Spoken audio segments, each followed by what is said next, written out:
Well, I think it's pretty noticeable if you go into stores. Halloween is everywhere, and it came out weeks and weeks ago, and they say it was $1 billion plus industry last year, and that's why the early jump this year. There's Halloween candies, there's decorations. I have seen people with decorations on their front lawns.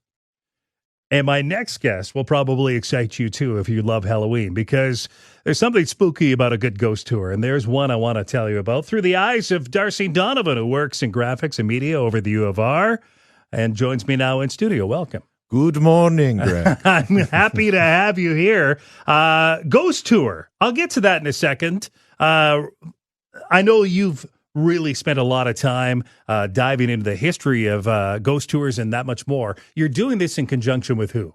I'm doing this in conjunction with Heritage Regina and the University of Regina. This is the first time they've ever partnership. We did a tour last year, a pilot project through Heritage Regina, and it was so successful that we brought it back again this year, and we're doing it 4 nights instead of 1 this year. And this is extremely popular. We're going to tell you how to get tickets. It's almost certainly going to be a sellout. It is sold out. It is sold out. Oh, you sold it out now? It's sold out in 4 hours. It's over. Yeah. I'm so sorry. I'm so sorry, Greg. Oh, okay. Well, look, as an example, on this ghost tour, give us an example of what's haunted at the U of R campus. Well, where everything starts from is it's a common story that everybody knows about, that 8 students and 1 professor died in the building in December of 1920, and it was from typhoid, and it was from unpasteurized milk. And actually, this was an event that changed some of the laws in Regina. Regina actually banned raw milk after this incident about a year later, but it came with a cost. It's 8 students and 1 professor died inside that building, and that's basically where all the ghost stories start to come from. So what are some of the legendary lore of ghost stories that some students... Is it a door creaking open, or does anything like that get told?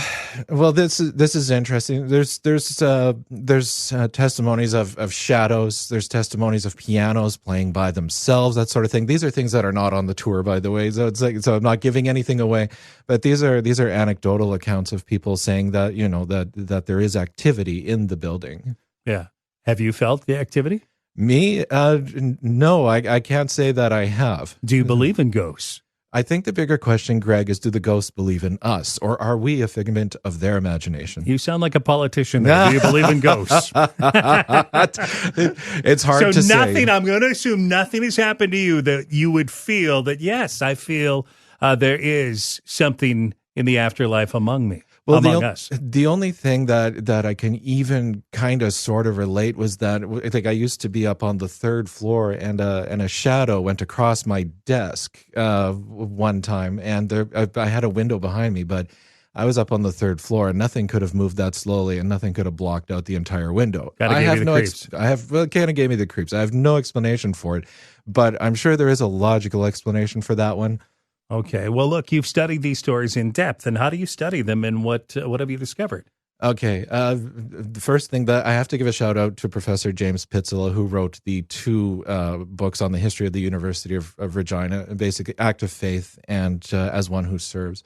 Those books were invaluable. They are the brains of the tour. I think about at least 30 to 40% of the tour is the historical accuracy is based off of those books. The other stuff that I've dug, basically you pull out one thread. The books actually, they pointed me in the right direction to find a bunch of things. So once I started pulling at a thread, then this whole tapestry came Is out. this where you had some help on finding, getting to the bottom of one of the most legendary stories?